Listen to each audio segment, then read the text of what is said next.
What's up, everybody? Welcome to the Fantasy Flex Podcast. I'm your host, Chris Raybon of the Action Network, and this is our running back one fantasy preview episode for 2023. Here to break it down with me, one of my fellow top 5 weekly rankers from last year at Fantasy Pros, Sean Kerner. Sean, the odds maker, what's going on? What's up? Hope you had a happy 4th. Hopefully you're like at the beach for the last 5 days. I was in and out. I was having a good time. I was over there by the ocean. Always nice to take it in, but it's about to be grind time. So well, we can still go to the beach every once in a while, hang out. But it's about to be grind time. So for everyone out there, what we're gonna do in this episode, we're gonna go through all the running backs with the top 12 ADP, and for this episode, because we're dealing with highly drafted running backs, I'm gonna kind of focus on potential bust factors, risk factors, things like that, because there's only so much good you can say, and I think everyone knows why these guys are being drafted where they are. But I always say in the first few rounds, you don't want to lose your draft. So the more bust, obviously, you can avoid early on, the better, and then you take your shots once you get outside those high leverage rounds. But Sean, to start us off before we get into the running backs, just more of a general question: where are you taking your first running back generally in drafts this year? Where do you think the sweet spot is? Is it round 1 or round 2 a must? Are you waiting longer? What are you doing? Well, as always, I'm typically somebody that likes drafting receivers or getting Travis Kelce earlier, but I think the market has adjusted. So, this year we see a ton of receivers going in round 1, which I think makes sense. When I'm looking at my running back projections, I have McCaffrey and Ekeler top 2. They're very close. They're in a tier of their own. And then running backs 3 through 9, I have separated by about 4 points. So the fact that you can get some of these backs in tier 2, as I would call it, like Derrick Henry, Nick Chubb, towards the end of round 2, it makes a ton of sense to just keep attacking wide receiver in round 1 once McCaffrey and Ekeler are off the board. So I'm usually getting a receiver in round 1 unless I have a chance to get McCaffrey or Ekeler. So that's kind of how I've been approaching it, because wide receiver, there's a bunch of tiers and stuff, but it does drop off pretty fast. And it's a less fragile position. So just the way it's shaping up, like I said, the fact that a guy like Henry or Chubb can make it back to you and you get an elite receiver makes it very enticing to draft receiver or Travis Kelce in round 1 this year. Yeah, I think that the receiver drop off is key for me. It comes a little earlier. It's like 1 minute you're drafting a guy like, Mike Evans, who, okay, as a wide receiver 3, you're not expecting too much, but then you're getting into like Juju territory real quick. A guy who we don't even know where he is in the pecking order, and a lot of rookies and things like that. Just guys, not much certainty there.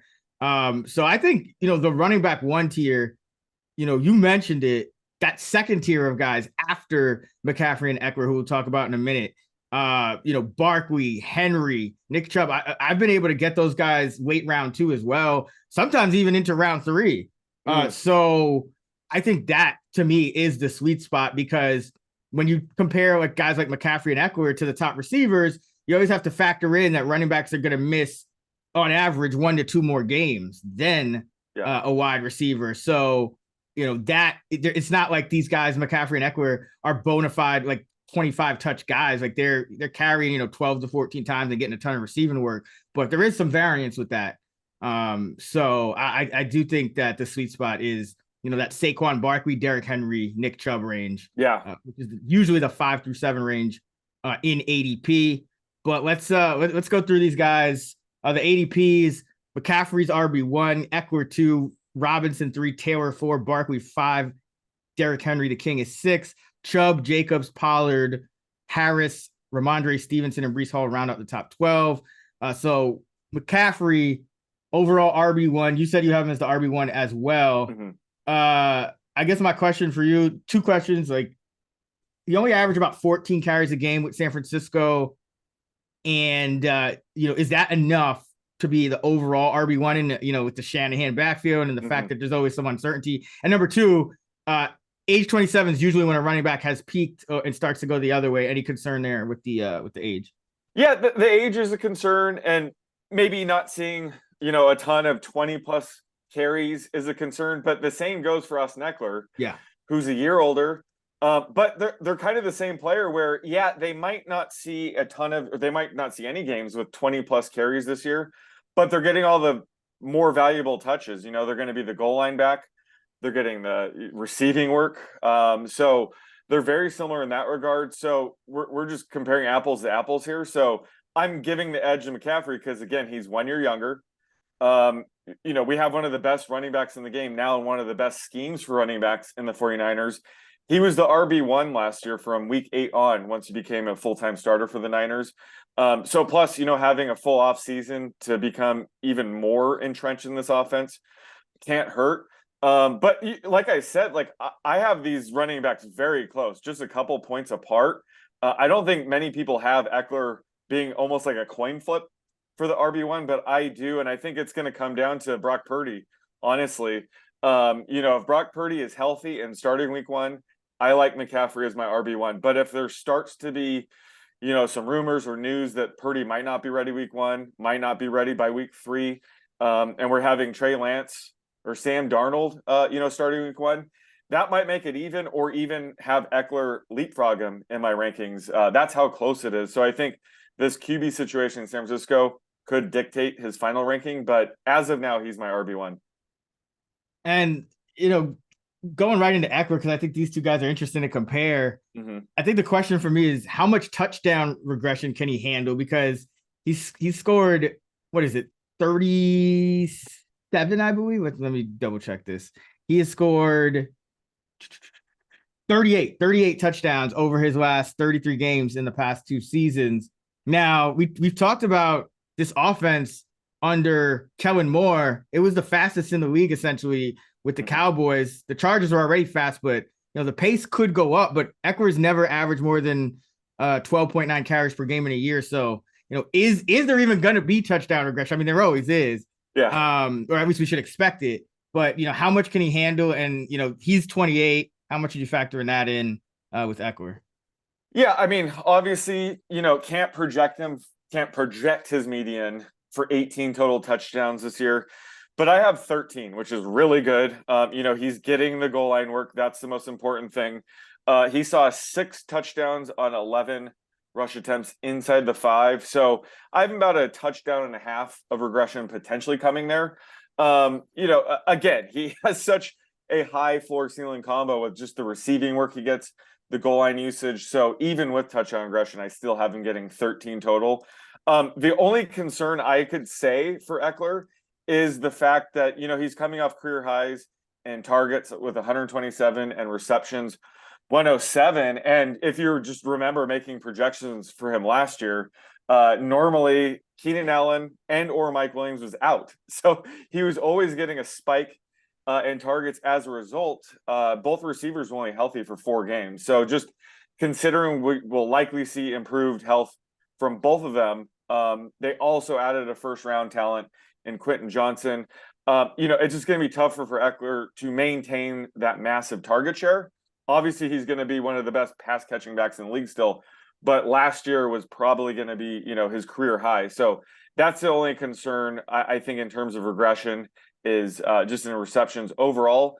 And obviously, not being able to duplicate 18 touchdowns, but not many running backs can. So having said that, he's still my RB2 and nearly my RB1 just because we can bank on him getting all those high value targets and touches around the goal line. So just after all that, at the end of the day, you still have an elite high end RB1 in Austin Ekeler. Yeah, I think, the circumstances are still there for the touchdowns. I mean, it should be a fast pace. The Chargers offense should be healthier. Better, possibly. Better, Yeah. Kellen Moore probably opens it up a little bit. Yeah. So I'm not overly concerned. I do think, again, I don't think this is necessarily the sweet spot for running backs. I still rather have a receiver or Travis Kelce this high in the draft. But let's move on to number 3, Bijan Robinson. How many touches per game are you expecting him to have? How many does he need per game, do you think, to pay off this ADP? Because RB3, I mean, there's really no room for error now. It's, that you're kind of drafting him at, to see. I mean, the ceiling is overall RB1, but you're pretty much drafting him there already. without seeing him play it down in the NFL. Yeah, so this is where the running back position opens up, in my opinion. And I have him at RB4. I don't think you're crazy at all if you take him as a third running back. Like you said, he has RB1 overall upside as soon as this year. I mean, he's a generational talent. He landed in a fantastic spot. I mean, the Falcons were already ranked third in DVOA and rushing last year. And now they have Bijan in that offense. So they also drafted Matthew Bergeron in the second round, who was like a first round talent in terms of like run blocking. He should be really good. So it's clear that the Falcons are going to lean on the run again, especially with Bijan. So I have him averaging around, 16 to 17 rush attempts a game. Now he's capable of being like a 5-catch a game back, but this offense unfortunately doesn't throw much, especially at the running back. So I have him around 3 catches a game. I think that's where the floor might come into play. So he has all the tools to be the RB1 overall, but just certain things like that might set him back. Plus, Tyler Algier could command enough touches, to possibly around the goal line, who knows, to kind of lower Bijan's weekly projection. But, he has RB1 overall upside. So if there were a back to kind of take early, it would be him. But again, like I said, this is the time I think I'm still drafting receivers, because you can get a guy like Henry or Chubb, who I'm projecting about the same as Bijan, nearly a round later. So it just, in terms of my draft strategy, the flow of the draft, someone in your draft is going to love Bijan enough to take him inside the top 9. So it's hard to get too much. And while I'm not saying don't fade him completely, he just doesn't fully, enter in my draft strategy. Yeah, like if I had one draft, I'm probably not taking. I'm probably not taking any of the top 4 running backs. Oh yeah, they are, because Jonathan Taylor is number 4, and with Bijan, I mean, I think that's the concern, is we don't truly know. We're kind of looking at past data for running backs drafted this high. Yes, they put up a lot of touches. In year 1, running backs don't take time to really develop. They're usually good right away. So he's got all that working in his favor, but this is still a Falcons team that they're kind of loading up our running backs. They like to run a lot. So there could be some kind of volatility week to week, especially if he has kind of like an undefined role in the passing game. I've heard they want to split him out in the slot, which could be good, but that's, I think, the question, which is, like, what do you think the floor is for Robinson in terms of his like, what would be the carry floor, you think, like per game? 14 carries. I mean, his floor is still like probably a top 10 running back in this offense. Yeah. So I think he has a high floor, high ceiling combo. I think Saquon Barkley probably still has a higher floor, just because he's getting pretty much every touch. But there's enough volume to go around where Tyler Algier could be a top 40 back, and Bijan is still a top 5 back. So I don't really think he has that low of a floor. Again, I think it does come back to his receiving usage. If you look at weeks 1 through 13 last year, when Marcus Mariota was quarterback, they averaged 3 targets a game to running backs total. That's with Cordell Patterson there. And then weeks 15 through 18 with Desmond Ridder under center, it was closer to 7 targets a game. So it was encouraging, at least, to see Ridder, be more willing to throw it to running backs. Now, granted, Kyle Pitts was out during that stretch, so that could have something to do with that. But I think at the end of the day, it comes down to, how many receptions will Robinson get a game. I think his floor for carries, like I said, is 14 plus. But if he can average more than 3 catches a game, now we're talking potential, top 3 range. So that's kind of where the questionable projection for me with Robinson is. And I do think he'll be the goal line back, but again, Tyler Algier was legit last year, so I wouldn't be shocked if Algier, snipes a couple touchdowns from him. So those are just the concerns. But as a talent, I mean, he could be the best running back in the league this year. It's just those other factors make me think that he's closer to RB4, RB5. Yeah, exactly. Like he's a great player. It's just not a slam dunk. Like, none of these guys feel like a slam dunk. Yeah. At running back. Jonathan Taylor is next up. He's RB4. 21, essentially just 22 touches per game 2 years ago. 20 per game last year, even though it kind of seemed like a down year. But now you switch to to Shane Steichen and a new offense. Frank Reich is gone. Saturday's gone. Do you think Taylor continues to see similar usage to the last couple of years where he's getting upwards of 20 touches a game? Yeah, I think it's possible, but he has to warrant this ADP. And what I gather what you're saying is you're kind of just holding out at running back to begin with. And while I'm saying I'm doing the same thing, I'll sprinkle in some McCaffrey, Ekeler, certainly Barkley and Bijan, but I like Taylor at RB4. If somebody's taking him there, I'm not taking him. He's got to fall like outside the top 6 or 7 for me to consider him. Last year he had that ankle injury that really just derailed his season. He was RB25 in points per game. And he was RB21 in weeks 1 through 4 when he was presumably healthy. So he's too talented not to bounce back. He's also super durable, so it's hard to label him as like an injury risk. But the Colts offense is going to be featuring likely a rookie quarterback this year in Anthony Richardson, who's a rushing quarterback. So I just don't see the upside in drafting Taylor as a top 5 back. I mean, he just doesn't offer the same receiving upside that like a lot of these backs have. So I think he needs like a perfect bounce back to warrant this. And I'm not even sure we can count on that. So especially in this range, I'm not taking Taylor this high. Yeah, I mean, the thing about Taylor is, this division, even though they could, for all intents and purposes, finish in last place. But I mean, the schedule still is not too hard. But I agree. I think the guys going after him offer the same, if not more, value in terms of their ceiling floor combination. Than a guy in a new offense that could be bad with either Minshew or Richardson at quarterback. We don't, and there was talk this offseason. Taylor himself said, "Hey, I'm probably gonna have to focus more on efficiency this year," which tells me that they might not give him the same workload that he was getting under Frank Reich. Because I mean that year under Frank Reich, especially 2 years ago, was just everything kind of went right for them. And last year, you had Reich, and then you had another coach who's into the run in Saturday, and I think Steichen will be as well. But remember, he kind of rotated 3 guys in there with Philly. He kind of oversaw that last year with Miles Sanders not really happy in a lead role. So it's possible Taylor is used a little bit more like that than the true 20, 22 touch per game guy he's been. So for me, like I see a less chance of that happening with the next guy, which is Saquon Barkley. He did have 352 touches last year, but that was his first time with 300 plus since his rookie year. He's still only 26. Do you think he can hold up for another year of this high end usage? Because if he does, I think he has running back overall upside, and he may get more snaps than any of the other guys we've talked about so far. Yeah, exactly. And he's 26, so I would consider that the tail end of his prime. I think we have one more potential RB1 overall type of upside with him. And last year, it wasn't too surprising that he bounced back because he was fully healthy.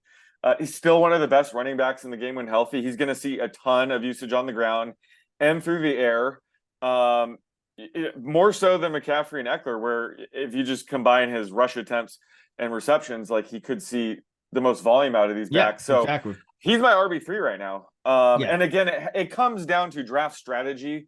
There's some times where you can get him at the turn. I think that's when it's ideal to get him. You can pair him up with a top receiver. So the fact that you can get him with one of those tier 2 receivers is very enticing. So he just goes at like a great spot to target running back early. Because like I said, he's my RB3. It's close between RB3 and RB9, but I think he goes in that sweet spot. So yeah, we still haven't seen his best season yet. They still only have Matt Breida, and they added Eric Gray, who's okay as a prospect. So he doesn't have much competition. So I think they're going to lean on him heavily this year. So he just has a very high floor and one of the highest ceilings at the position. So I think he makes a ton of sense. RB5. Yeah, I think he's a guy that makes me feel fine about skipping out on running back in the first round, because like he's a guy who I would target early second if I'm drafting late in the first, or mid if he gets back. But I think I agree. I think he should be RB3 because, like you said, the volume. I think he, 352 touches last year. That's going to project out for significantly more than McCaffrey and Ekeler. Now they should be a little more efficient, but at the end of the day, we're trying to eliminate the risks, and a lot of the stuff. Ekeler depends on touchdowns a lot. McCaffrey, we're just kind of hoping he continues to get these touches in the right places in this offense, because Shanahan will kind of swap guys out. But Barkley, there's really no question marks other than will he sign this? Will they get a long-term deal? Will he play on the franchise tag? What's going on? That's really the only thing with him and the health. But yeah, I think he's a little safer than Taylor, than Bijan as well. And then Derrick Henry, he's RB6, and he's another guy. I think. I mean, people look at him, okay, age 29, and yeah, that's a concern. That's past running back's prime. But looking at Henry, he's still getting the 20 plus carries a game. I don't see any reason that Tennessee is going to go off of him. So when I'm drafting guys now, I'm saying, okay, which of these guys can be the overall RB1?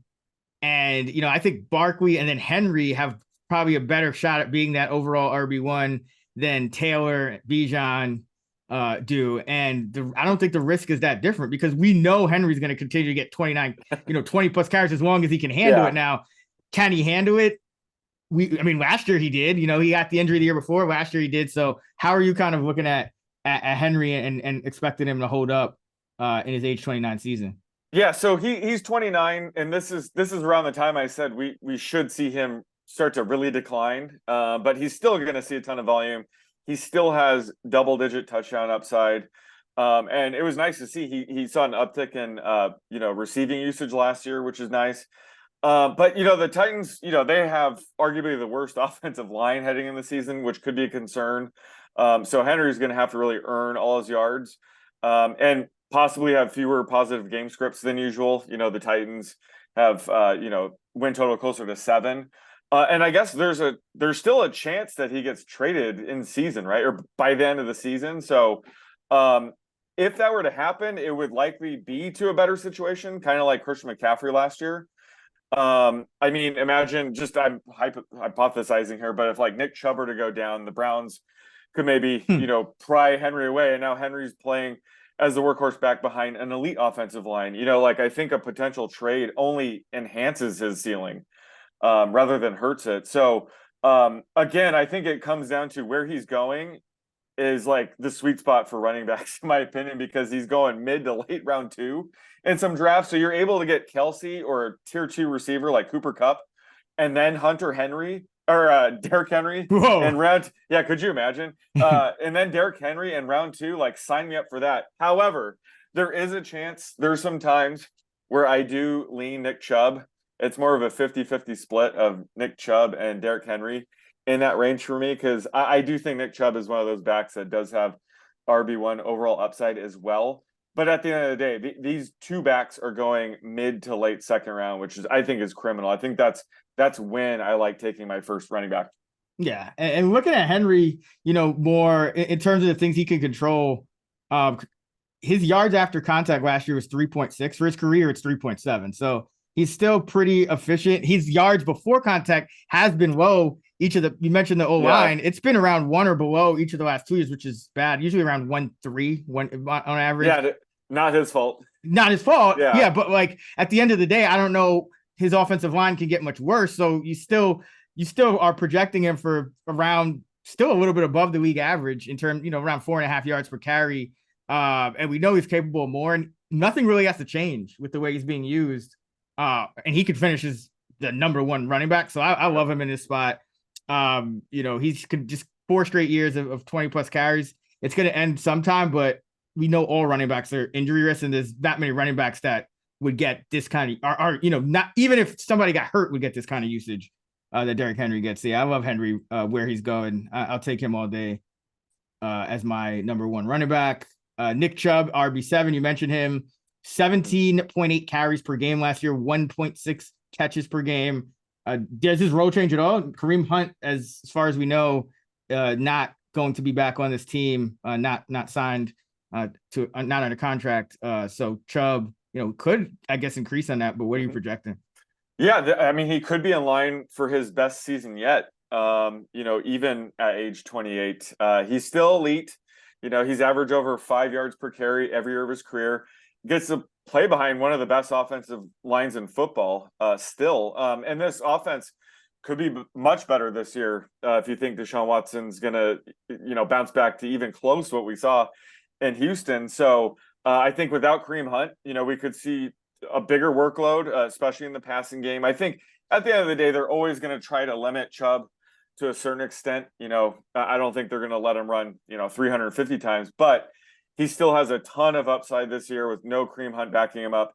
I do like Jerome Ford, but he's nowhere near Kareem Hunt. I don't think he's going to carve out a role quite like we saw Kareem Hunt over the years. So I think, again, this is the perfect time to take a back like Nick Chubb, who I'm projecting similarly to Derrick Henry. So the fact that you can get, Travis Kelce or an elite receiver like Cooper Kupp in round 1, and then still get Nick Chubb in round 2 from that draft slot is very enticing. So I think Nick Chubb, again, he still has a very high floor ceiling combo for a late round 2 running back. So I think this is the time I like to get a running back, because it does start to fall off after these guys. But again, I think he really does have number 1 overall upside if he inherits, more of this passing down work.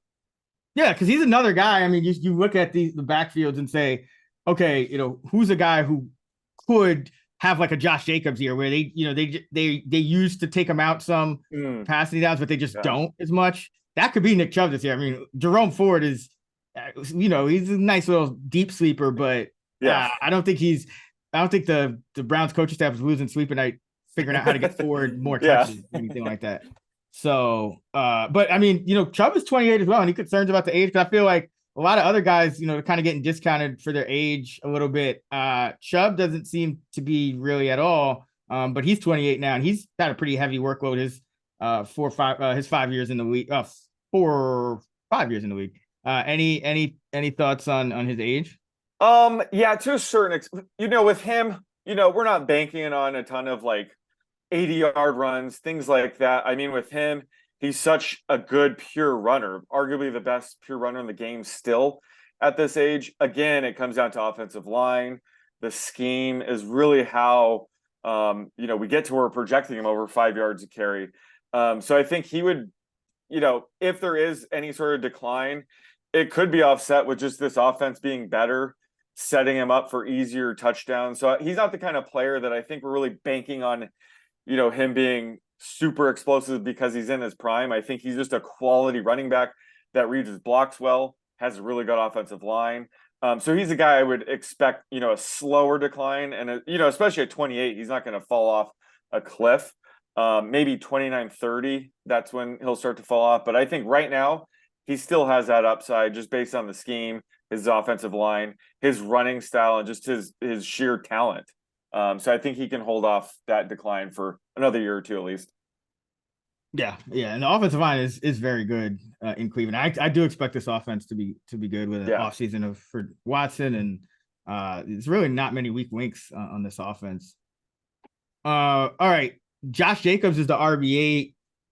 He's the guy that worries me. I'm wondering where your risk level with him is. He had the more than 320 carries last year. That's been kind of a curse since 2013, excluding Le'Veon Bell, who sat out the next year. There's been 5 backs that have carried that much, and they've averaged 7 missed games the next year. They've decreased a full yard per carry the next year. And, Jacobs not really going to be in camp much.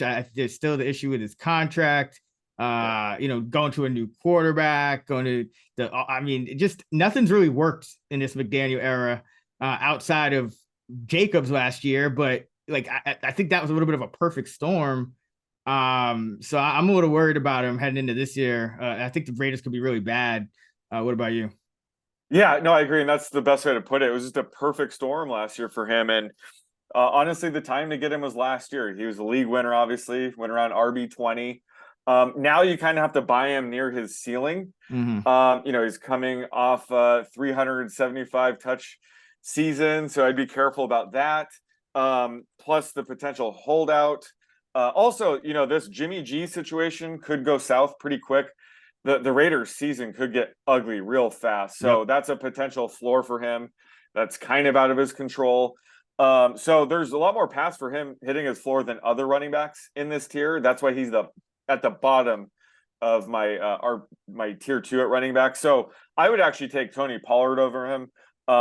If Tony Pollard's off the board, all these other running backs are off the board, and I can get Josh Jacobs at the end of round 2 before there's a drop off at the position. That's the only time I could see myself taking him. But usually that's not the case. So I think Jacobs is a guy I'm kind of shying away from because, again, I rather have Henry, Chubb, who are going around this time, or even Tony Pollard. So Jacobs is a guy I'm usually avoiding unless he falls to me at the end of round 2 or the beginning of round 3. Yeah, because kind of talked about the perfect storm. It's last year, even though the Raiders lost 11 games, they had, I believe, 9 of them were by 1 score. So they were in a lot of games, whereas I don't see their defense getting a ton better this year, if at all. And, with the quarterback situation, I mean, they could be starting somebody that's not even on the roster. Brian Hoyer or rookie Aiden O'Connell might have to make starts. Who knows? I mean, Jimmy Garoppolo, even if he's healthy for week 1, not likely to play a full season. He almost never does. So, I think there's some significant concerns. I think the floor for Chubb is a lot higher. And the floor for Chubb and the guys above Jacobs is a lot higher than Jacobs, and then, guys going down. But let's talk about Pollard. Just over 12 carries per game last year, just under 2.5 catches, but he only played 53% of the snaps. How much do you expect his role to grow this season? Yeah, I think it's going to grow a lot. And I've been waiting for this moment, similar to when, the Titans had DeMarco Murray, Deion Lewis. I was waiting for them to get out of the way for Derrick Henry. Similar to, Dallas Goedert playing behind Zach Ertz. So we finally get, Tony Pollard without Zeke in the mix. So, I love his upside. He was the RB7 last year with Zeke there, healthy for much of the season. And, Pollard has top 5, top 3 upside without Zeke. Some of the legit concerns taking him early would be just the fact that the Cowboys could bring Zeke back or just another bigger back. Right now he doesn't have much competition, so that could change. They might be waiting to see how healthy he is, heading into week 1. That's a mild concern as well. Plus, the other concern is just the fact that, Pollard scored 9 rushing touchdowns last year. Only 2 came inside the 5. You don't want a running back to rely on long touchdowns, which he certainly did last year. But, Zeke's leaving behind 19 carries inside the 5. So if he's able to pick up that's where I think he unlocks his top 3 upside, because we already know he's a good pass catching back. He can handle 15 plus carries a game. But if he also gets that goal line work that Zeke is leaving behind, that's where I think he's a top 3 type of back. And I think right now, even at RB9, I think you're getting some value. He's my RB5 right now. Not saying you should draft him 5 because you don't have to. He typically does last till the end of the second round. But B, the Cowboys might bring in a running back, so you have to factor that in. But as of right now, I think getting, Pollard at the end of round 2 with the 9th running back off the board is a steal. And how do you think about, him holding up? Because I think that's probably the biggest, one of the concerns. Because in college, he was more of a wide receiver. His high, I believe, was just under 120 touches for a college season. And then last year, 232 touches was his high. But of course, he gets injured at the end of it. More of a freak injury. But any concerns there with his durability? Yeah, certainly. There was never concern where, if Zeke was out for a game or 2, he could handle 20 plus touches, but you never know if, a back can hold up an entire season like that. If anything, maybe it becomes like a McCaffrey Ekeler situation where they kind of limit him to the most valuable touches, like the passing network, goal line work, and they give like Ronald Jones or Malik Davis, those between the 20s carries. If that were to happen, that'd be fine with me. I still think he has top 5 upside, but yeah, I think that is a fair point. Just wondering if he can, endure a full workload for a full season. But again, he finished RB7 last year, even in a semi-limited role. So I think just expanding that at all just offers massive upside. And I think he could certainly handle, over 200 carries in a season. So I think that's a fair concern. Maybe that means he doesn't have RB1 overall upside. I think you're just still getting a ton of upside at RB9 right now. Yeah, I do feel better about him than Josh Jacobs at RB8, but I still do like Chubb, Henry, Barkley over him. Yeah. Najee Harris is RB10.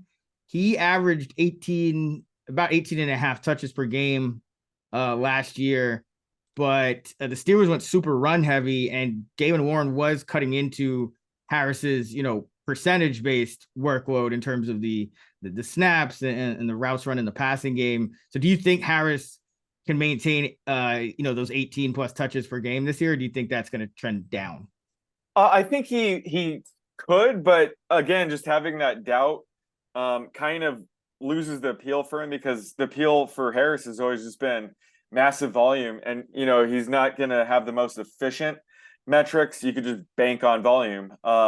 But the fact that Jaylen Warren is making a push to make this more of a committee, he already did last year in terms of receiving usage, but he could start eating into his carries as well. That's why I'm kind of shying away from Harris. Plus, we'll get to this later, but I just have a ton of Jaylen Warren shares in general. So that his ceiling is kind of Najee Harris missing sometimes. So I'm trying to shy away from Harris. But where Najee is going, this is where the running back position starts to drop off, where you start to have a lot of concerns with some of these other backs that are being drafted at as high as RB 13, 14. So I think he still is a safe, low end RB1 play, but just with Jaylen Warren there, that does cap his upside and exposes him to have a lower floor than I think we realize.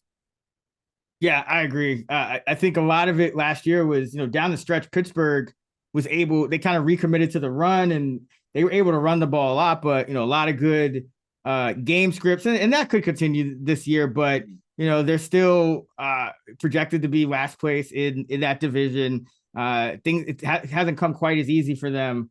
So you could see a downtick in his usage, just based on the percentages, because they were kind of going down from, where he was earlier in the season in terms of his percentage of the team carries and whatnot. Over his last 6 games, he had just about 57% of the backfield carries, just over half, but because Pittsburgh was in a lot of, good game scripts or whatnot, that still came out to like 19 a game, which is very unrealistic for a guy getting 15. If you're projecting 57%, if you're projecting forward, you're more likely looking at 10 to 12 carries per game. So I do think there's a pretty significant floor here, especially because I think Warren did outplay him in a bunch of areas. Warren outplayed him in the passing game, blocking as well. So I think he has a pretty low floor for RB10. That's like I said, I think the sweet spot is kind of that mid-range RB1, the Barkley, the Henrys, the Chubbs, the Pollards, those guys. Once I get to Jacobs, I kind of get worried. Harris, the same thing. Rhamondre Stevenson's RB11. He averaged 16 and a half touches per game, but now we're going to this Bill O'Brien offense, and it never seemed like they always kind of had like another back, and it just seemed like Rhamondre would get his biggest usage when Damian Harris was out. So, this year we have the quote from him saying, "I'm kind of the guy," and just unproven guys behind him, or older veterans like Ty Montgomery. So where are you projecting Stevenson's kind of workload in this new offense? Yeah, he's really tricky because he's my RB10. I still like him. Last season he definitely had, similar to what you said with Josh Jacobs, Stevenson definitely had the perfect storm of factors lead to his breakout. James White retired. Ty Montgomery got injured. I think Montgomery could have been a bigger factor in the passing game. And Damian Harris was injured a ton of games. So, he was the RB10 from week 6 on. I think a lot of those factors are still there. James White is still retired. Damian Harris is now on the Bills. And I'm not as worried about Ty Montgomery or even Pierre Strong, factoring, enough to matter. So I think Stevenson still has some sneaky top 10 upside. He's actually like in tier 3 by himself. I have him in a tier above Najee Harris because this offense should be better under Bill O'Brien. I mean, it can't be much worse than having Matt Patricia trying to figure out on the fly last year.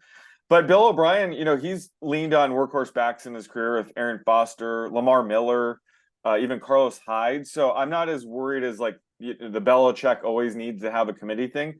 I think Stevenson like he said, should be the guy this year. Some other reasons to be excited is just, Mac Jones loves dumping it off to his running backs. The Pats had the second highest running back target percentage last season. Stevenson could also see some pretty significant positive touchdown regression. He had the worst red zone luck in my model, where he only scored 2 touchdowns on 12 rush attempts inside the 5. So he lost about 3 touchdowns, on just, bad luck, I guess you'd call it. But he could be a, decent goal line back going forward. So I think he could possibly, score 8 to 10 touchdowns on the ground. So there are some things to like that he could improve on this year while maintaining some of the issues we saw last year. So, well, there are some concerns. I still think he's just on that brink of a top 10 back. So in certain situations, if I miss out on a tier 1 or 2 running back, you can get him in round 3. I think it does make sense.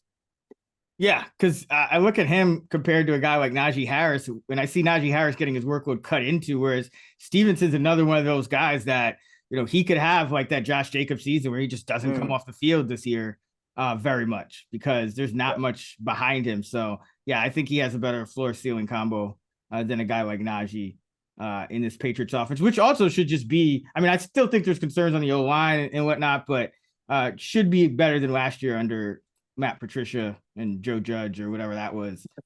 Yeah, whatever that was. And then Breece Hall rounds out the top 12. Another guy I'm concerned about. How healthy do you expect him to be in week 1? How long do you expect him to take to ramp it up? It sounds like he's going to be healthier than we thought like a month ago, because he had just a pretty clean ACL tear. That's it. Whereas, someone like Javonte Williams is dealing with all these other issues surrounding the torn ACL. So I think Breece Hall sounds like he might be close to 100% by week 1. This could also turn into J.K. Dobbins of last year, where, they ease him in the first, few weeks, which was fine, I guess, for J.K. Dobbins because you're drafting him, outside of the top 20. But Breece Hall, you're drafting inside of the top 12. So you kind of need him to be healthy out of the gate. So I wouldn't go all in on him. But I think there are, some spots you got to take him, because, the easiest time, I guess, to survive, running back maybe not being at 100% would be the first few weeks, especially in a redraft league. That's why, if I'm drafting Breece Hall, I usually pair him up with a guy like Jamal Williams, who could see an early season spike with Alvin Kamara potentially suspended, or even Samaje Perine with Javonte maybe not even playing the first few games. So there are ways to kind of work around Breece Hall's injury. But I think he does have top 5 upside in this offense. And one of the things I was looking at was just his receiving usage. Last year, he averaged 2.7 receptions per game.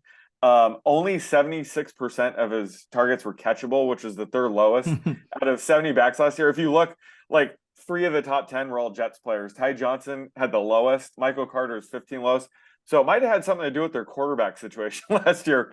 So having a quarterback like Aaron Rodgers will help significantly in that area. So based on, Hall's ADA of 5.3, which is pretty high for running back, just having an average QB, he would be averaging closer to 3.4 receptions per game with just an average quarterback. So Aaron Rodgers could add plus 0.7 receptions a game, if not more, just with more accurate passes out of the backfield. So I think Hall's upside is massive with Rodgers there. So I think that I wouldn't go all in on him at RB12, but you have to mix him in because he does have so much upside. And if you do take him, you have to get creative, like I said, and take some backs later on that will peak likely in, the first couple weeks to kind of make up for Breece Hall maybe getting eased in. Yeah, I don't have Breece Hall as a top 12 back. I think there's still too many question marks. For one, this team, the Jets are one of the favorites to land Dalvin Cook. If I know they're not as high as the Dolphins, but there's definitely an interest, I think, there. We have a quote from the GM, Joe Douglas, saying we got to protect him from himself.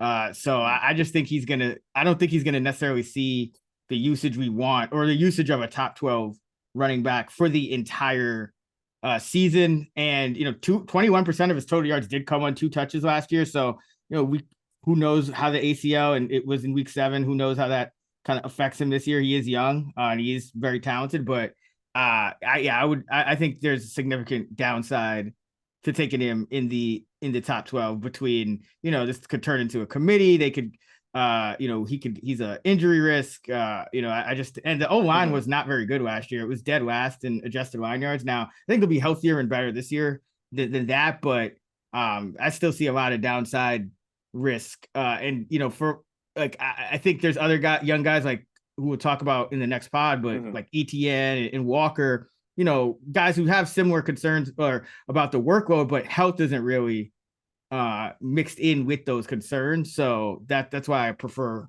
a bunch of other guys over Breece Hall, because I think, there's health factors kind of mixed in with the, uncertainty, workload uncertainty.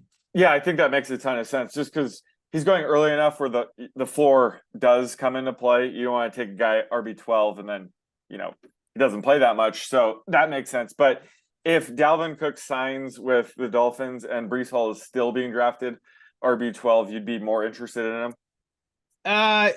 No, I think I would have to. I still would feel better about like ETN, pretty much ETN, Walker, even a guy like Joe Mixon. I just think there's the workloads of those guys, because we're kind of depending on Breece to be very efficient too. That's why we love the upside, kind of like a Pollard kind of guy, and that's all well and good, but if there's injury risk at where he's going, I could just get a guy that doesn't have injury risk that projects for a similar amount of yards and touchdowns. So yeah, especially for best ball, because I know you have obviously you don't want to be missing games there. I think this is maybe more for redraft, where the most valuable time for a back would be fantasy playoffs. Like, I'm comfortable knowing I can make the fantasy playoffs, so I'm more willing to take him here in redraft, I would say, because he'll likely be 100%, I would say, by that time. So I'm more interested in that upside, but certainly best ball, like you're saying, Mixon, ETN, more likely to give you 17 quality games than Breece Hall. So I think I'm more likely to take him in redraft than best ball. Yeah. And then, again, just a guy we have to monitor and see how the health is actually doing as we head toward the season. But that's going to wrap it up for our running back one pod here on the Fantasy Flex. If you want to hear us talking, break it down each of the divisions team by team with all the fantasy relevant players, all of those episodes are out right now. We'll have our running back 2 episode out on Friday. You can find Sean on Twitter at @the_oddsmaker, me at Chris Raybon, and we're at those same handles on the free award-winning Action Network app. Until next time, let's get this shmoney.